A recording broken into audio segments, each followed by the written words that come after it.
perseguitano tutti i giorni con queste idee, condivido peraltro, ma se non riusciamo a capire che ci deve essere un momento oltre il quale solo il nostro senso critico può spingerci a farci certe domande, siamo davvero senza speranza. Non riesco a capire com'è possibile che davanti a certe evidenze, ce lo chiediamo tutti i giorni poi alla fine, davanti a certe evidenze ancora ci sia così tanta resistenza a immaginare che c'è un altro modo di fare le cose. È come se ci fosse una specie di ubbidienza indotta e incomprensibile che coinvolge la quasi totalità delle persone. Eppure sembra abbastanza chiaro che quelle cose che ci siamo detti stasera dovrebbero in qualche modo mobilitare le nostre migliori risorse, e invece purtroppo c'è ancora molta colonizzazione mentale. Ma siccome abbiamo qua la fortuna di avere il signor Antonio Tesini, che di agricoltura biologica un pochino ne capisce e che è una leggenda nel nostro territorio, adesso questa sera ci spiega qualcosa sul NANSE.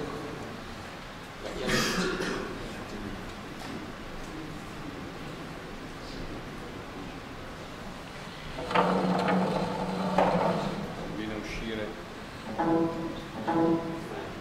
a spremere, esci,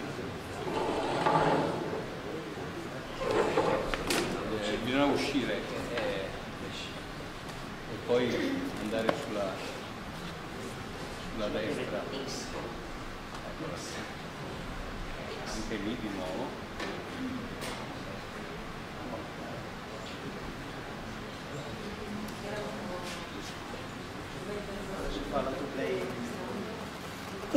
Da solo?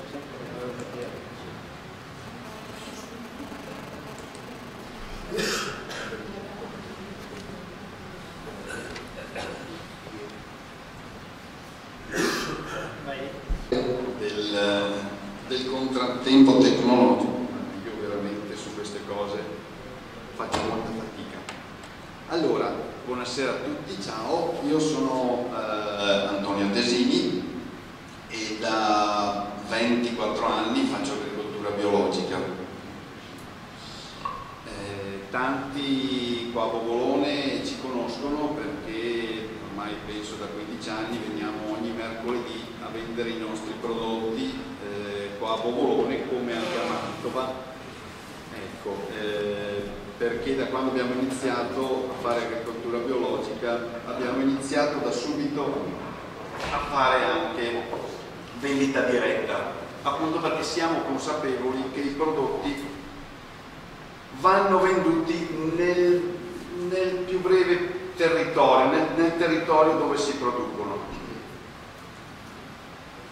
Ecco, per me è un po' difficile stasera fare un intervento dopo gli interventi fatti finora, molto approfonditi, molto fatti bene. Io sicuramente faccio il contadino, però vorrei cercare di darvi qualche messaggio, di darvi qualche informazione. Allora io partirei da un assunto anche provocatorio. L'agricoltura moderna, intesa come agricoltura industrializzata, è sicuramente uno dei maggiori responsabili dell'inquinamento e del dissesto ambientale. Lo abbiamo visto anche prima dagli interventi precedenti. Questa sicuramente è un'affermazione provocatoria, ma fino a un certo punto, che purtroppo però corrisponde alla realtà. Non è però sempre stato così. Sicuramente non è sempre stato così. E qua secondo me bisogna distinguere tra un tipo di agricoltura moderna, industrializzata, e un tipo di agricoltura contadina e tradizionale. Cerchiamo di dare delle differenze tra questi due tipi di agricoltura. Nell'agricoltura contadina tradizionale il lavoro dell'uomo è un elemento fondamentale. È un elemento fondamentale che va a protezione e a sua volta il il lavoro dell'uomo è protetto dall'ambiente circostante. Prima parlavamo di una pianta al posto giusto, io direi anche un'azienda agricola al posto giusto. Questo è fondamentale. Una pianta di per sé forse è riduttivo, un'azienda agricola al posto giusto.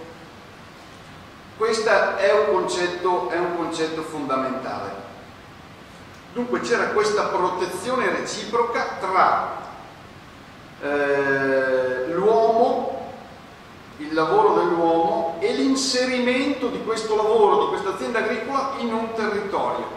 L'uomo protegge ancora in certi casi l'ambiente e a sua volta veniva protetto dall'ambiente. Nell'agricoltura industriale moderna il profitto è l'elemento centrale, a scapito di un territorio e a scapito di una terra e anche spesso del lavoro umano, spesso e volentieri purtroppo. Nell'agricoltura contadina tradizionale esisteva ed esiste una biodiversità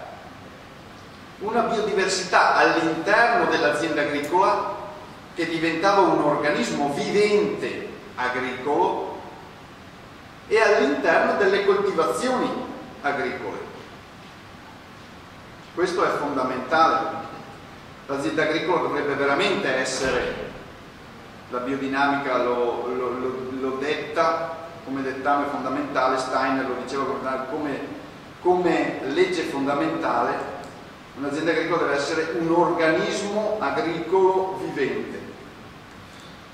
Biodiversità dunque fondamentale. Biodiversità è fatta da bios e diversità. Bios è la vita diffusa, quella che vediamo ogni giorno. I greci avevano due modi di dire la vita: biodiversità è la vita diffusa. C'era un altro modo che era zoe. Zoe è la vita che arriva dal cosmo, la vita nel suo più alto termine. Se noi andiamo a vedere adesso alcune parole, zotico, che adesso ha una valenza così negativa, deriva da zoe etica, cioè il contadino, lo zotico, era colui che deteneva l'etica della vita nel suo più alto termine, cioè la vita che arriva dal cosmo. Nelle aziende industriali la monocoltura, a differenza della biodiversità, la fa da padrone. Quante aziende vediamo che hanno una sola coltivazione, o si coltiva mais o si coltiva vigneto, basta, o si coltiva fiori o si coltiva un ortaggio, 2 tipi di ortaggi, 3 tipi di ortaggi, perché bisogna specializzarsi. È fondamentale che ci sia una specializzazione. Ecco che allora abbiamo sicuramente un impoverimento culturale delle colture, ma un impoverimento anche culturale. Altra differenza, nell'agricoltura contadina c'era una cura del territorio, come abbiamo detto prima, e una cura della terra. La cura della terra era fondamentale, in quanto esisteva, in certi casi esiste ancora, una consapevolezza che la terra è il fattore più importante per l'agricoltura. Addirittura c'era una sacralità della terra, la madre terra veniva considerata sacra, la terra. Adesso nell'agricoltura industriale esiste un'agricoltura di rapina, si arraffa, si rapina tutto quello che si può raccogliere dalla terra, si esporta il più possibile, credendo, e l'abbiamo visto prima con la bellissima relazione del dottor Tamino, credendo che con i mezzi tecnici mezzi di produzione moderni si possano risolvere tutti i problemi. Una palla colossale. Questa è una palla colossale che le multinazionali ci hanno fatto credere, ma una palla colossale. Esempi di questi sono le coltivazioni fuori suolo, adesso sono di gran moda, ma sapete cosa c'è dietro una coltivazione fuori suolo? Quando vediamo le fragole attaccate là per una coltivazione fuori suolo, spesso e volentieri viene fatta, questo a detta di agricoltori che la fanno, perché ormai non si riesce più a coltivare dalla terra, non riescono più a coltivare sulla terra. Dopo anni e anni e anni di non rotazione, dopo anni e anni e anni di fragola su fragola, pomodoro su pomodoro, non si riesce più a coltivare perché i problemi diventano insostenibili, diventano irrisolvibili. Ecco, allora si fa il fuorisuolo, si stacca la pianta giusta al posto giusto, si stacca la pianta dal suo elemento fondamentale, la terra, e la mettiamo in un sacchetto di agriperlite, di polistirolo o di torba, dove alcune cannule la nutrono. Possiamo immaginare, quando mangiamo questi alimenti, che messaggio ci danno, qual è la nutrizione che ci possono dare questi alimenti. Possiamo immaginarcelo.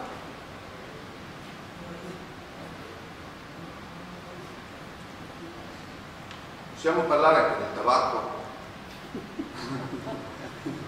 Si può Bogoloni parlare anche del tabacco come altro esempio di coltura moderna industrializzata. Qua siamo nella zona del tabacco. Io non voglio andare, però ecco, nella nostra azienda 24 anni fa il nostro primo terreno, i primi 4 campi di terreno, ce li hanno dati perché nessuno li voleva più.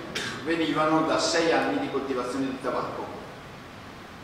La sostanza organica camagre, perché già comunque c'è una terra molto sabbiosa, leggera, la sostanza organica non esisteva, era lo 0,00000, non esisteva. La carica di nematodi che ci ha lasciato il tabacco ce la portiamo ancora dietro, perché a livello di agricoltura biologica non si possono debellare. Il bromuro di metile non si può usare, il didisol non si può usare, per fortuna. La carica di nematodi ce la portiamo ancora dietro, però sono 24 anni che conviviamo e produciamo, pur essendoci nematodi, combattendo questo grande problema provocato da una coltivazione che non abbiamo fatto noi, cercando di conviverci mediante sovesci, mediante rotazione, mediante solarizzazione nelle serre, e riusciamo a conviverci.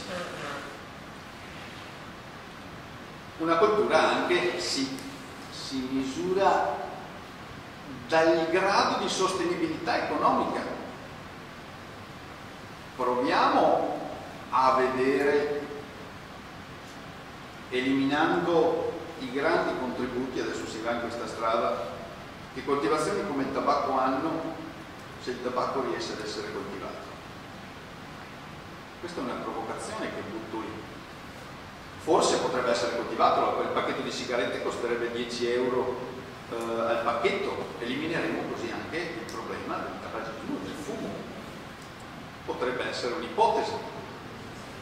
Ecco, questo per dire comunque che questo tipo di coltivazioni moderne, industrializzate, spesso non sono sostenibili alla lunga. Non sono sostenibili alla lunga.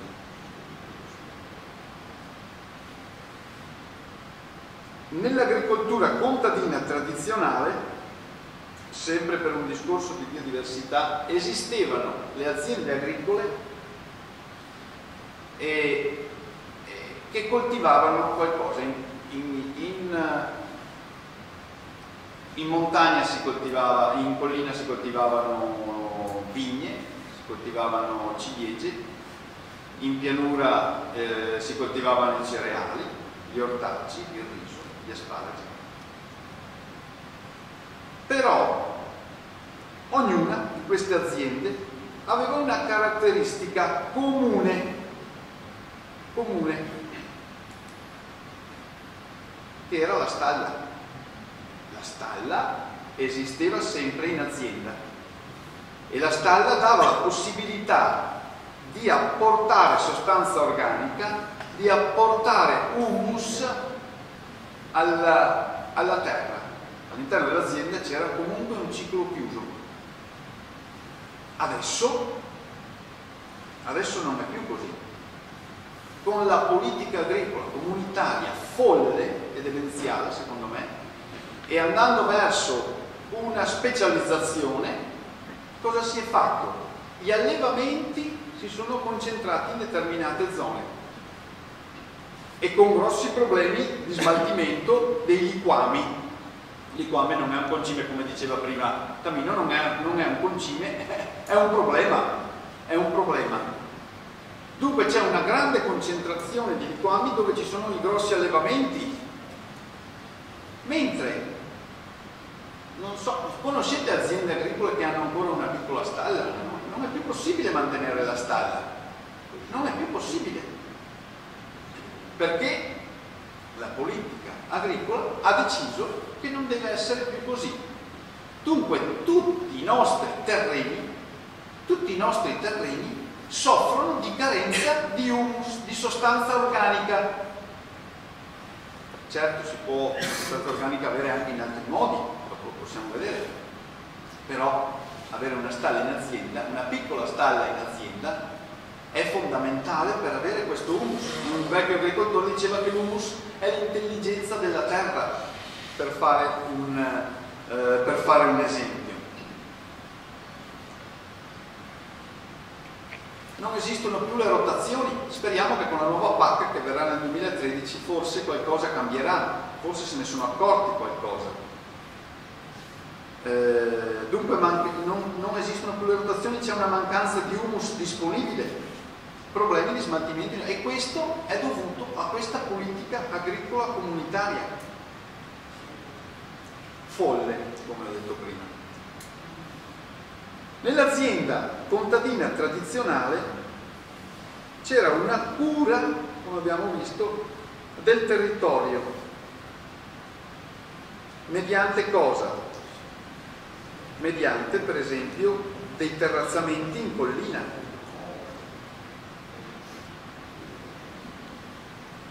Mediante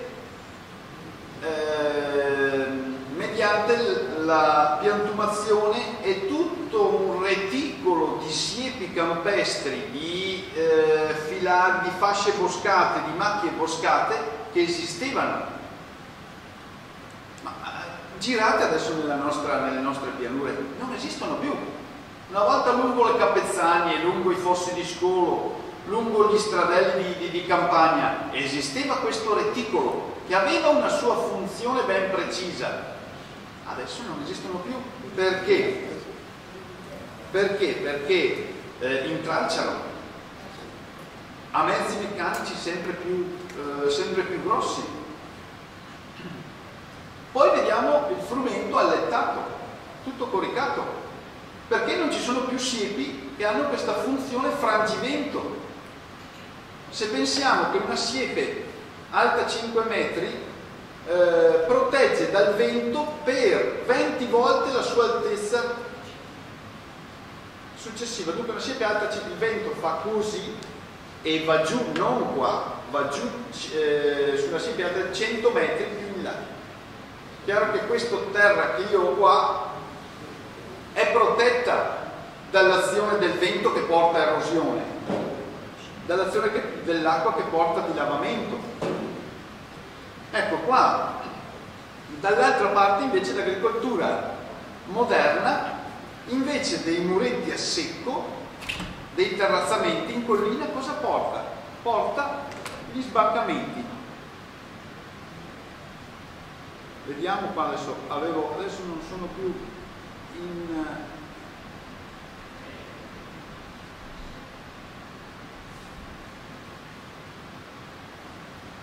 sono alla fine, adesso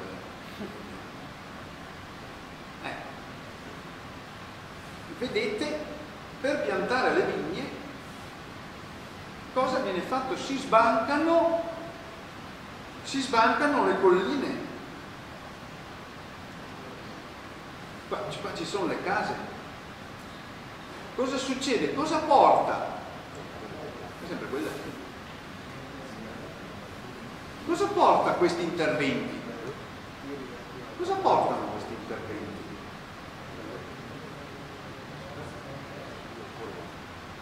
Vedete? Ecco, quella che vedete là sopra è una frana. Vedete che quella è una frana. E tutti questi dove ci sono... Chi ha il vigneto e chi ha sbancato per avere questi vigneti non vuole l'acqua nel suo vigneto. La terrazza manteneva l'acqua. Una volta questi erano tutti terrazzati e la terrazza manteneva l'acqua. Gli sbancamenti fatti in questo modo fanno in modo che l'acqua vada in maniera molto forte a valle, va nel Vaio, va nel ruscello. Questa è la Val Tramigna. La Val Tramigna la ricordiamo un anno fa circa per l'allagamento di Soave. Allora, tutti questi vigneti, tutti questi sbancamenti portano acqua nel Tramigna.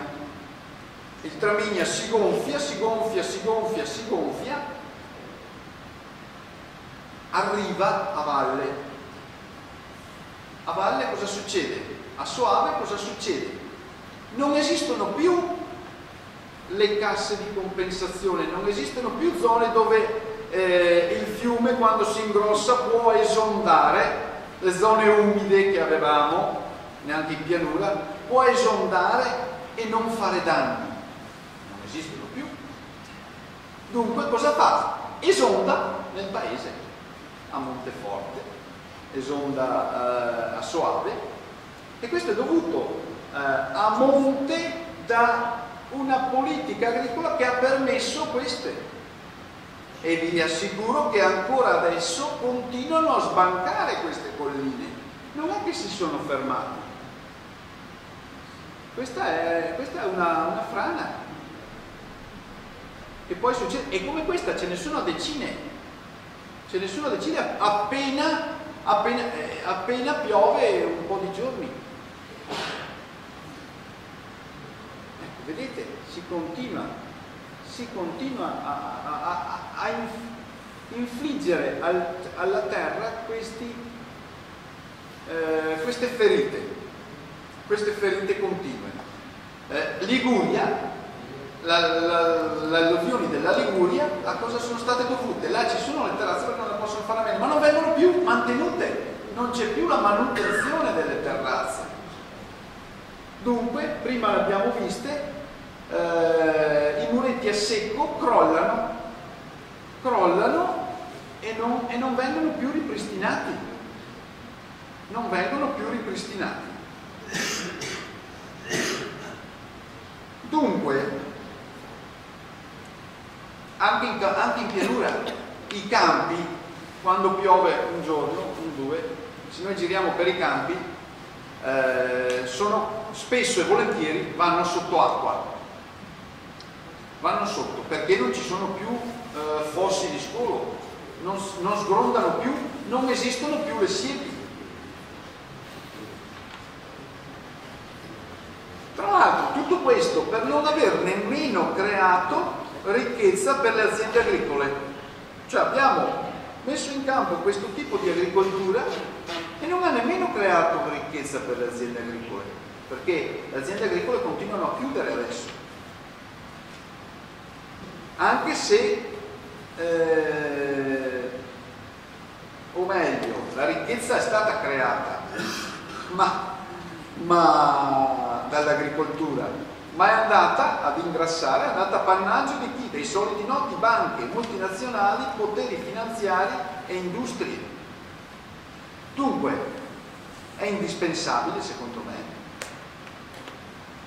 che l'agricoltura cambi ottica non più un'agricoltura mera produttrice di alimenti, tra l'altro inquinati come abbiamo visto prima, e di bassa qualità, ma un'agricoltura che si ponga come responsabile e custode di una terra per primo, con metodi di coltivazione biologici o biodinamici, e di un territorio subito dopo.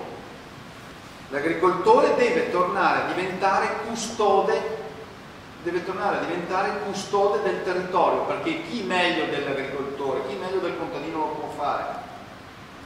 Nessuno. Però deve cambiare quest'ottica, non più solo produzione, ma produzione biologica di qualità in un territorio con una custodia, una protezione del territorio. E qua vorrei portare, qua adesso purtroppo non sono più in ordine, ma vorrei portare due piccoli esempi di queste cose. Questo è il secondo, la palude. Ecco, vedete i muretti a secco come sono ridotti? Vedete, c'è il muro a secco e poi crolla. Vengono aggiustati qualche volta, però non è un muretto a secco, è una cozzaglia di pietre, di detriti che viene messa lì. Si è persa anche la cultura della costruzione dei muretti a secco.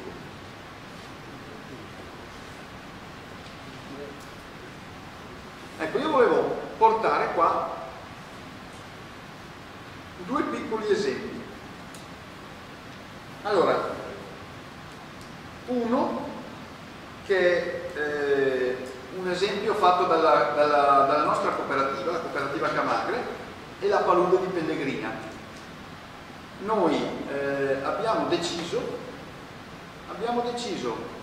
la palude di Pellegrina è un sito di importanza comunitaria, tutelato da un punto di vista formale, ma non da un punto di vista sostanziale. Scusate, continuo ad andare per cercarlo. Ecco. Abbiamo deciso di prendere in affitto 15 anni fa 8 ettari di palude per dimostrare quello che ho detto prima, che le aziende agricole devono essere, oltre alla coltivazione, devono essere anche custodi del territorio. In questi 8 ettari abbiamo fatto un piccolo progetto, un progetto di rinaturalizzazione della zona. Abbiamo fatto un rimboschimento, quello che si vede lì, abbiamo piantato circa 1 migliaio di alberi, abbiamo cercato di mantenere la coltivazione del carice, che era la coltivazione tradizionale delle zone umide, e una zona l'abbiamo lasciata inaccessibile per vedere l'evoluzione ecologica della palude. Abbiamo visto, la cosa più interessante è che in questa zona abbiamo visto che l'evoluzione ecologica va da un canneto a un incolto di rovi a un bosco di Salix cinerea. In questo bosco di Salix cinerea si è insediata una garzaia che è diventata la garzaia più importante della provincia di Verona, non avendo fatto nulla, solo lasciando stare un territorio, lasciandolo stare, non disturbandolo. Ecco, questo per dirvi, non per farvi la pippa sulla palude delle Pellegrina, sull'importanza delle paludi, ma per dirvi che le aziende agricole dovrebbero avere anche questa funzione. Un altro esempio piccolo è un progetto che è stato presentato a Isola della Scala e che speriamo venga anche presentato a Bovolone, in altri comuni, dalle opposizioni, dal Movimento 5 Stelle, che per aumentare nel giro di 3 anni, ricordiamo che il 2011 è stato l'anno internazionale delle foreste, nessuno ne sa nulla, però per aumentare del 100% nel giro di 3 anni le fasce boscate, i piccoli boschi planiziali, i filari e le siepi. Ecco, mediante cosa? Mediante l'istituzione di una commissione comunale che vada a dire anche agli agricoltori che è possibile fare questo, che è possibile fare questo e che esistono contributi per fare questo. Quanti terreni marginali ci sono anche all'interno delle aziende agricole? Quanti ce ne sono di terreni marginali all'interno delle aziende agricole che non sono utilizzati, sono sottoutilizzati?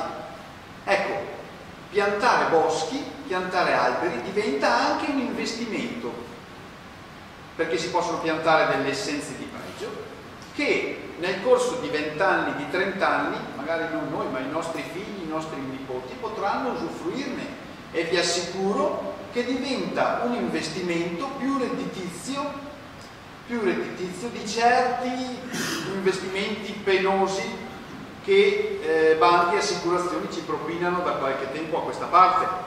Sicuramente lo sarà, però nel corso di 20 anni, 30 anni il bosco farà la sua funzione. Ecco, questo per esempio è un agricoltore biologico di Oppeano. Lui ha deciso una parte della sua azienda di dedicarla al bosco. Ha ricreato, lui è uno studioso tra l'altro, ha ricreato un bosco romano. Questo è anche forse troppo inselvatichito. Lui lo ha lasciato proprio spontaneo, si fa fatica ad entrarci. Il bosco può essere anche, vedete che è molto, però un bosco può essere anche tenuto in ordine, non col glifosato sulla fila sicuramente, ma spalciando nei primi anni l'erba. Ecco, questo è un investimento, e se lui volesse adesso potrebbe già iniziare a tagliare del legno da pregio. Non lo fa lui, però lo potrebbe anche fare, e ci sono i finanziamenti per questo che coprono l'impianto, coprono la manutenzione e coprono anche il mancato reddito per alcuni anni. Ecco, se qualcuno ha voglia